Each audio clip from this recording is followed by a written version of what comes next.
Kwa majina anaitwa John Jeremia Sanga, diwani wa kata ya Saranga, ninayetokana na tiketi ya Chama cha Mapinduzi. Awali ya yote nipende kumshukuru Mheshimiwa Rais wa Jamhuri ya Muungano wa Tanzania, Daktari Samia Suluhu Hassan katika namna ambavyo amekuwa mstari wa mbele kuhakikisha kwamba haya majukwaa yanaundwa na yanakwenda kusimamia na kuwawezesha wanawake. Ndugu zangu, mnafahamu tuko katika kilele cha siku ya maadhimisho ya wanawake ambacho kitafanyika tarehe 8. Na hiki kilele cha maadhimisho ya siku ya wanawake, sisi kama kata ya Saranga leo hii tumeamua kuja kufanya matendo ya huruma kwenye kituo cha watoto yatima ambacho hawa watoto wana uhitaji maalum. Wale watoto ambao wanazaliwa na utindikio wa ubongo, wanazaliwa na vichwa vikubwa, lakini pia na changamoto ya uti wa mgongo pia. Umeona muda sio mrefu tumetoka kuwaona wale watoto kweli wana mahitaji sana tena sana. Kwa hiyo ndio maana mimi nilitoa maelekezo kwenye jukwaa kwamba tuhakikishe kwamba siku hii tunaiadhimisha kwenda kufanya matendo ya huruma, na ni kweli leo tumeweza kufanikisha hili. Hatukutoa kwa kingi, lakini tumefanikiwa kutoa kiasi cha fedha 500,000 kwa ajili ya kuwashika mkono, lakini pia tumeweza kutoa vitu vingi sana. Kwa mfano tumetoa mchele kilo 100, tumetoa sukari kilo 25, unga kilo 25 na vitu vingine vyote ikiwepo pampers, mafuta, madumu ya maji ya kupikia, maji safi na vitu vingine. Hii yote ni katika namna ya kwenda kukinga mkono na kuwafariji wenzetu ambao wana uhitaji maalum.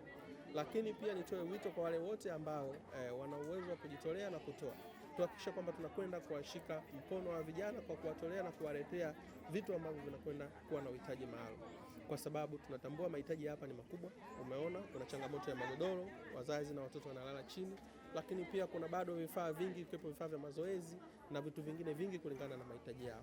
Kwa hiyo ni waombe tu wadau wote wa kata ya Saranga tuhakikishe kwamba tukitazame katika jicho la tofauti hichi kituo, na uzuri hichi kituo kiko kwenye kata yangu ya Saranga. Kwa hiyo mimi yeyote ambaye atakayehitaji kufika kwenye kituo tuwasiliane, basi nitakumleta ili na yeye aweze kufanya matendo ya huruma.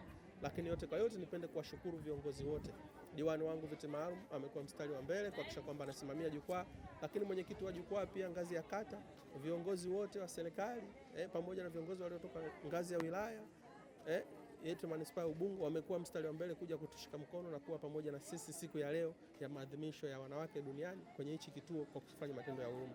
Lakini pia nipende kushukuru viongozi wangu wa serikali upande wa kata, nilikuwa na watendaji wangu wote, watendaji wa mitaa pamoja na watendaji wa kata.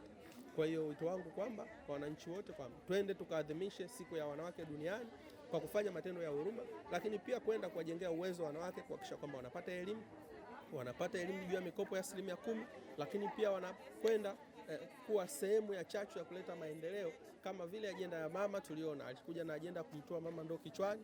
Kweli tulifanikiwa, tunaona miradi ya maji inaendelea, lakini pia alikuja na ajenda kwamba kutumia nishati safi ya mkaa wa gesi kutokana na kuachana na matumizi ya mkaa halisia, tumeona imefanikiwa. Kwa hiyo nina imani kwamba kupitia hili jukwaa litakwenda kutoa elimu kwa wamama juu ya mipango yote ya serikali na ajenda zote zinazoratibiwa na serikali kwenye kata ya Saranga, ili kuhakikisha kwamba kuwajengea uwezo, kuwapa elimu, lakini pia kwenda kuwaondoa na changamoto ya kipato, maana yake kwenda kuwatengenezea na wao wawe na uwezo wa kupata kipato kwa ajili ya kujikimu kwenye majukumu yao. Baada ya kuzungumza nasema asanteni sana na Mungu awabariki sana. Karibuni sana kwenye kata ya Saranga. Saranga ni kata ambayo tunaipenda wote na tukaribie wote kwa ajili ya maendeleo ya pamoja. Asanteni sana na Mungu awabariki sana.